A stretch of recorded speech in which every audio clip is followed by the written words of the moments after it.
Stop killing your fruit trees by making these planting mistakes. I'm going to show you exactly how I'm planting these fruit trees, so instead of killing them in a couple years, you'll be growing fruit for decades to come. I think it's safe to say that when we go out and purchase a fruit tree, we all have good intentions. We want to plant it in the ground, we want to water it and love it, and for it to grow and produce a ton of delicious fruit for years to come. But the unfortunate reality is that a lot of us simply don't have the experience or the knowledge or do the research to do it right. I've personally planted a ton of fruit trees in my gardening career. I've got a beautiful mulberry behind me. We've got a fig that's hiding back there. And I've even got 2 apples and a pear tree behind me. So I've got a lot of experience. And even in my heavy clay soil, I have found a method that works absolutely perfect regardless of the soil type. This first step might seem obvious, but is absolutely essential. You might see that I've got this cardboard laid out here going to my greenhouse. It's because I have a path planned there. So you want to consider things like hardscaping, existing plants, trees, shrubs, how you're going to walk through your property. All of these things matter in regards to the placement of your fruit tree. And I already have a space picked out because I've kind of imagined this already. I see this peach tree just growing large with its branches sticking out, falling over this pathway right by my patio here that myself and my kids and my friends and family can come out and pick fresh fruit. I've got that vision and it seems amazing. So I know this is about the location that I want it. But what you need to do is understand the variety of the tree that you have. This is an Alberta peach tree, and I know it's going to grow to be about 10 to 15 feet tall and 10 to 15 feet wide. So what I want to do is plant it about that far from any existing plant.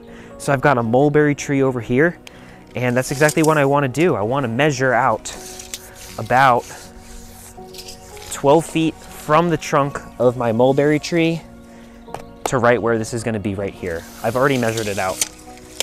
And I've also got a couple apples back there. So this tree is 12 feet from my mulberry, 12 feet from my apple tree, and this is exactly where I want it. I'm gonna be planting this apple tree somewhere else. Now that we've got the perfect location, what we're going to do is dig what most arborists would call the $2,000 hole.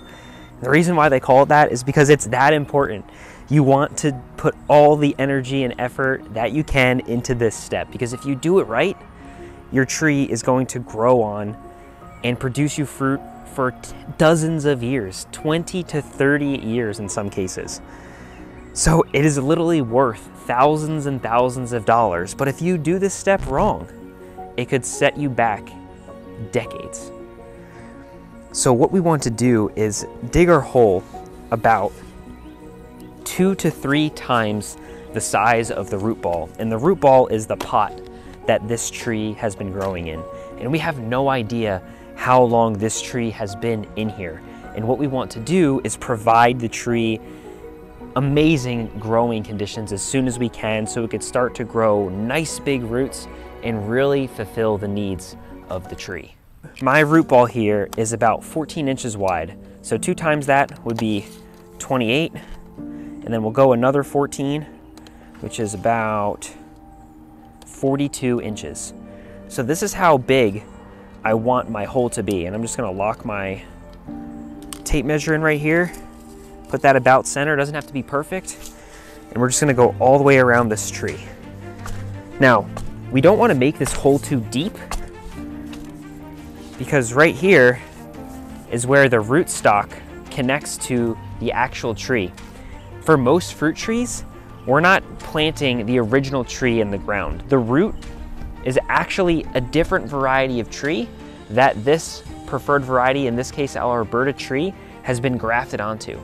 If we bury this rootstock, the roots of this tree are going to begin to grow, and then this tree is going to take on completely different characteristics. What we want to do is ensure that only the rootstock is buried. So you don't want to bury or create a hole that's too deep. We want the hole to be slightly less deep than our pot here. And I'm gonna go about halfway. So I'm only gonna dig about a 6-inch deep hole, but it's gonna be really, really wide. Are you excited for your peach tree? Yeah. Now this is the point where you wanna make a serious evaluation what is your soil type? And if you're looking to plant a lot of fruit trees, it's honestly really important to do this before you actually have your trees. I know what soil I'm working with because I've done this multiple times. But dig a hole in your yard, dig this hole first before you actually buy your trees and determine what soil you have. So I've got this really sticky clay soil here. And honestly, I've been amending it over the last 7 years, so it's not as bad as it was. It can actually form and shape now. But when we first got here, it was really dense, thick. I could not plant anything in it. But you need to know your soil type because you need to know how to amend it. We're gonna be adding some compost and some other things into here to build rich soil that the tree wants. If you dig into your soil and you have nice, dark, rich, black soil, you can honestly dig even deeper and your tree is gonna be extremely happy. So for our tree, I only dug about, as I said, 3 to 6 inches deep because I don't wanna plant the majority of my tree's roots in this thick clay soil. I'm actually going to be setting this tree, as you can see, a good 6 to 8 inches above my soil level. And then we're gonna mound it out with some really quality, rich soil. Another reason we're not going to dig a really deep hole is because it's a common misconception that a tree's roots actually grow deep into the ground. It is completely untrue. A tree's roots only really dive into maybe the first foot of soil, but they spread out wide and far.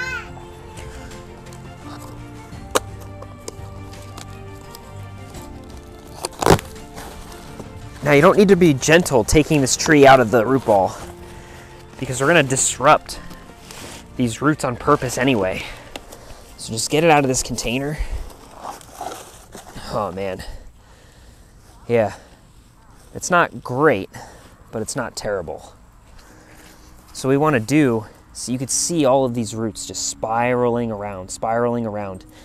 If we did nothing with this plant, it would die in a couple years because all of the roots are just constricted to this area. They don't want to grow outward. If they can't grow outward, the tree isn't going to survive.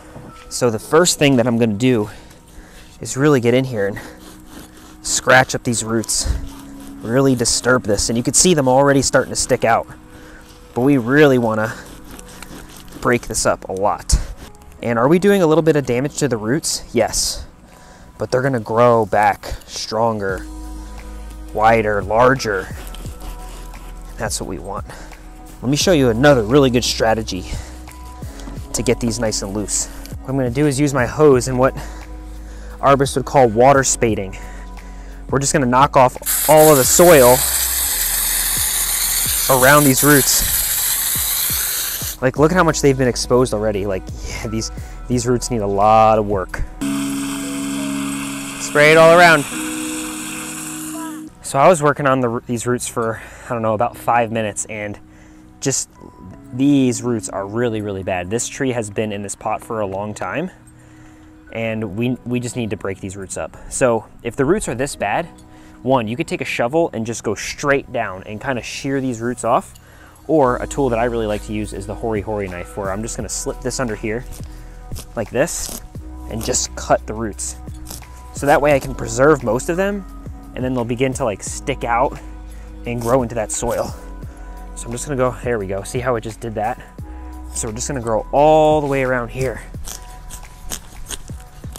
And now this is why you could see why we wanted to create that nice wide hole so that way these roots can really start to expand.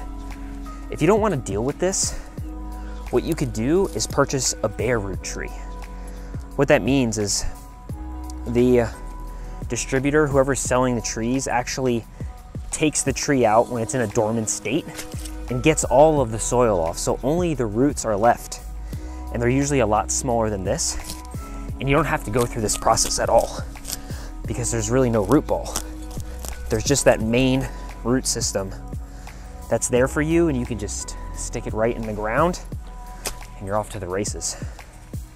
This is obviously going to stress out our plant a lot more, but as I said, if we didn't do this, this tree is going to die. There's no way that it's going to be able to live on with these roots, this root bound. So we're actually doing a service to the tree right now, even though it seems like we're mutilating it. I wanna make sure I get the bottom here too. Okay. Now we gotta take care of this top here. The tree has what we call buttress roots, and these roots are gonna flare out right at the base of the tree. And what you don't wanna do is cover them. And you'll commonly see people make these tree volcanoes where they'll just like put the mulch all the way up toward the trunk of the tree. That is terrible for the tree.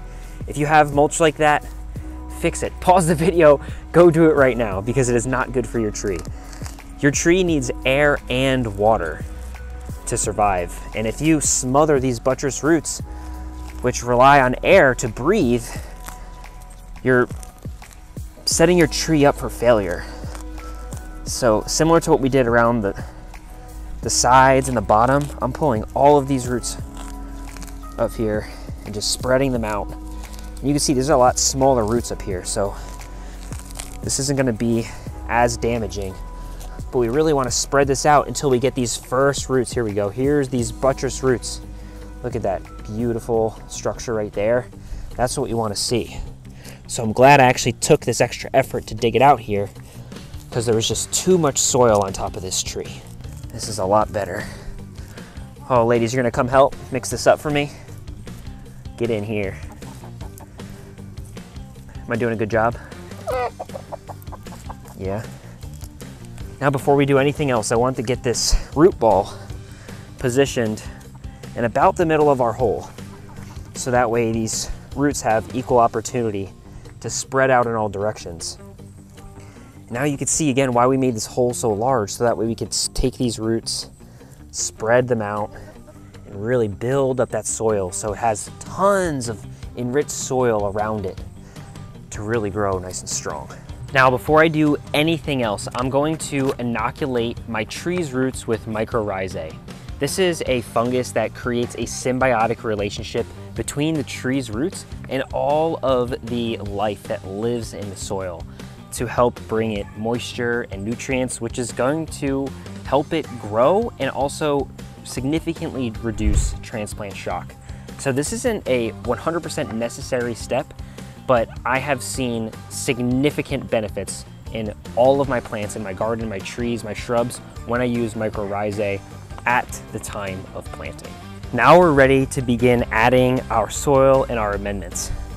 Now what I did was took some soil out of an existing raised bed that I had, because I know it's extremely rich, and I also wanted to move that raised bed anyway. But if you don't have existing soil, what I want you to do is go get some high quality topsoil and some compost and mix that together really, really well. What we're gonna do is mix together your topsoil, your compost, and any of the native soil that you have that we dug out of the hole, and then we're gonna slowly add it to our new tree's hole. What you don't wanna do is dump this all in at once. We wanna add a little by little, because as we add our soil, we wanna make sure that we're spreading it out evenly, but that we're also spreading those roots out. That's what we want. We want to ensure that the roots of our tree are spreading out into this $2,000 hole that we made, right? And then as I'm doing this, tease these roots out. Keep filling it in and teasing these roots out. Take as long as you need on this process. Make sure these roots are really sticking out to the soil, because if we can get these to spread, that's how we're gonna create a nice and strong root system that's gonna have access to tons of nutrients to get this tree established and grow us fruit for years and years and years to come. And as I'm doing this too, I wanna make sure that this tree is in a good position. So it wasn't really standing up that well. I've got it better positioned here, so I'm just gonna throw some soil underneath.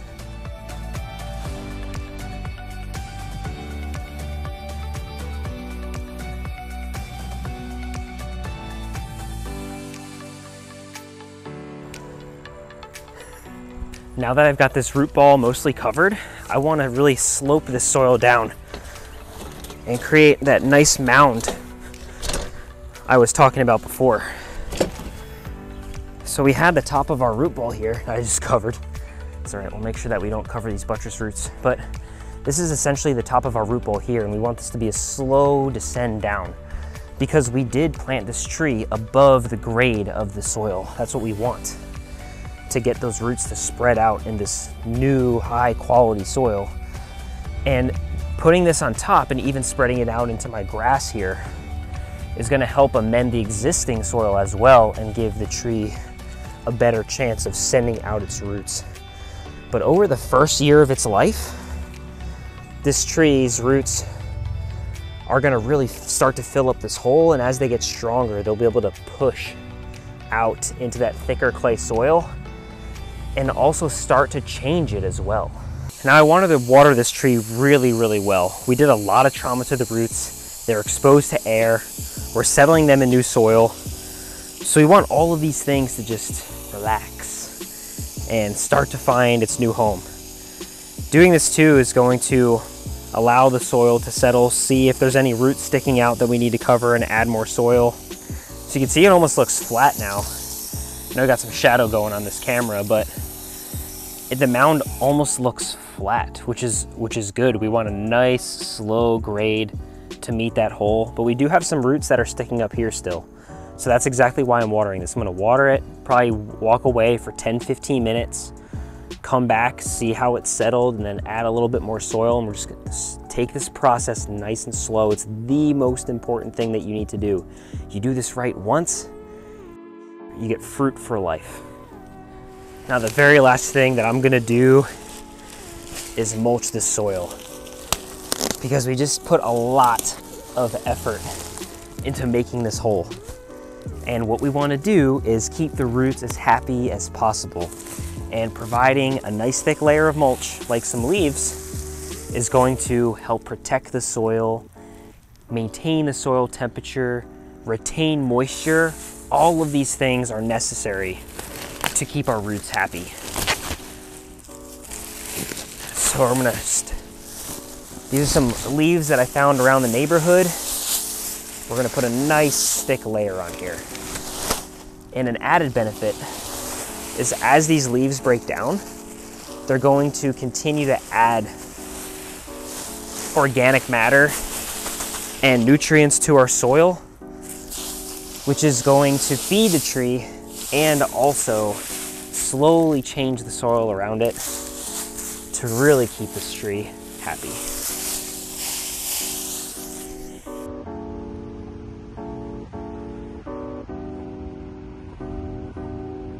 Well, I hope you enjoyed this one, because I sure did. I got a new fruit tree in the process, but I really hope it gave you the details and the confidence to properly plant your fruit trees and shrubs.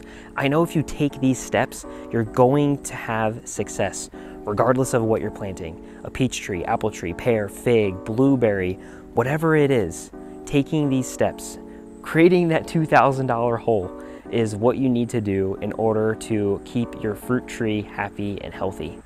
But now that it's planted, we've got to care for it.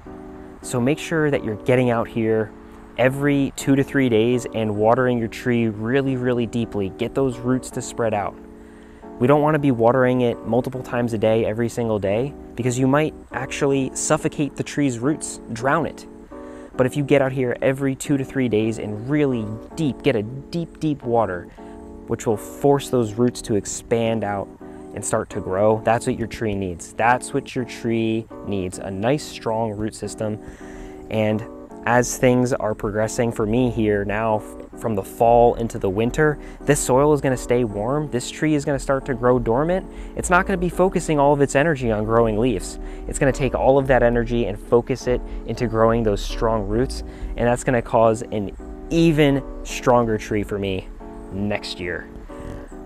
I know I'm happy with the steps that I've taken, and I want you to get out there, find the right varieties for your area, and grow some fruit trees. Thanks for watching. Oh, and if you haven't already, please like this video and subscribe to our channel. I'll see you next time.